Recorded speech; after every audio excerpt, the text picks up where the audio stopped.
Hello guys, welcome to another YouTube video. Today we're taking a look at the Crimil's Dagger.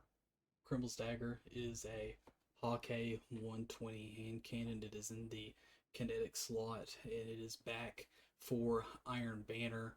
So it will also feature the Skulking Wolf origin trait. This will be a reissued 120 in the reissued Crimil's Dagger.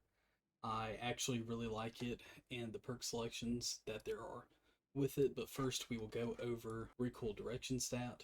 But before we do, please consider liking the video and subscribing to the channel, as both help out me tremendously as I make content for you guys. Thank you. Let's get on with the video, which is 98. So you really only get two different recoils off of this. You can go with the base 98 or you can go with the 100 through the recoil direction stat boosts, which include chambered compensator, extended barrel, and the counterbalance stock, as well as arrowhead break.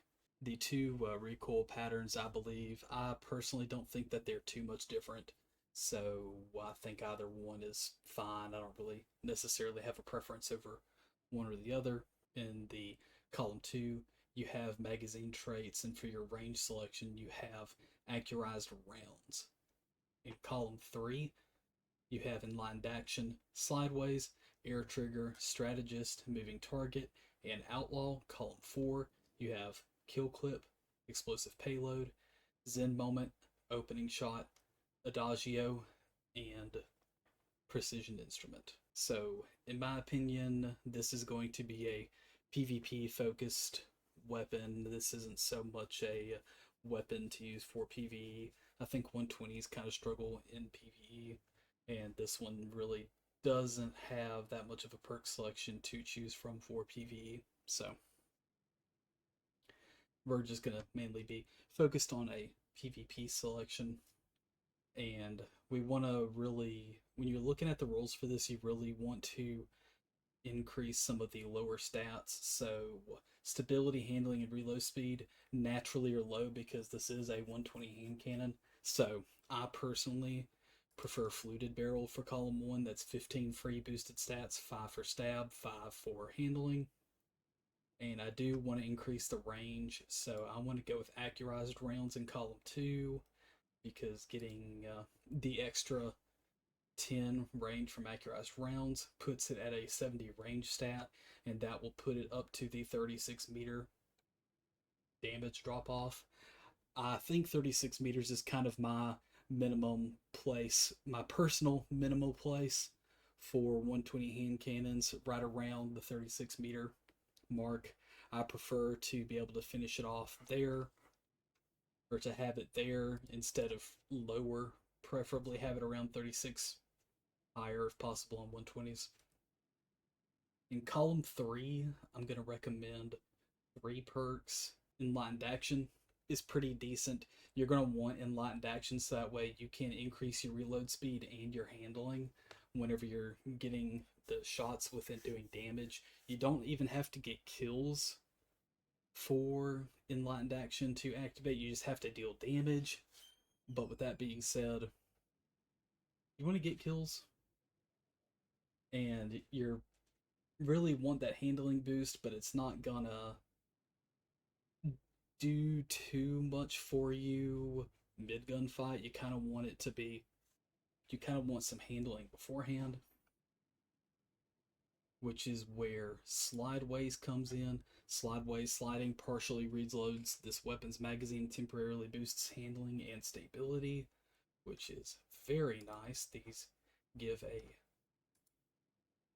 20 stat bonus to stability and handling. So let's say you're at the beginning of the match, you immediately shoot a shot off, and whenever you go up to the first place that you're thinking of for your starting rotation, where you're getting ready to engage the enemy, you just slide before you go into there, and you get ready to shoot with your increased stability and increased handling bonus. The third perk I'm going to recommend, the one I'm going to recommend the most out of the 3, is going to be air trigger. This is going to be a new perk for the season. Increased ammo reserves. When airborne, accuracy and reload speed are increased, but target acquisition is decreased. So basically, accuracy cone gets a little bit better, aim assist cone gets a little bit worse. which really isn't that big of a deal. You don't have to use this up in the air. But the reason I recommend air trigger is because it's not kill activated, and the reload speed for this is a enormous animation scaler. So basically, what that means is that it makes the reload speed significantly faster, like literally outlaw level speeds without having to use a kill. So whenever you're having to reload, all you have to do is just a short little bunny hop where you're safe, do the reload. It's a super fast reload. Highly recommend Air Trigger. It is so good. And then in column 4, there are quite a few good perks here, good consistency perks. But for PvP and 6v6 specifically, I'm going to recommend Adagio. And the reason I'm recommending Adagio is because after a kill, you get a 30% increase in damage. You do get the drawback on the firing delay, which is fine because when you have Adagio activated, you gain an extra 10 range, and you also decrease your optimal time to kill. On Guardians tier 9 and under, you can 2 crit. When you have Adagio activated, you can 2 crit Guardians at 0.6 seconds if they have tier 9 resilience or under.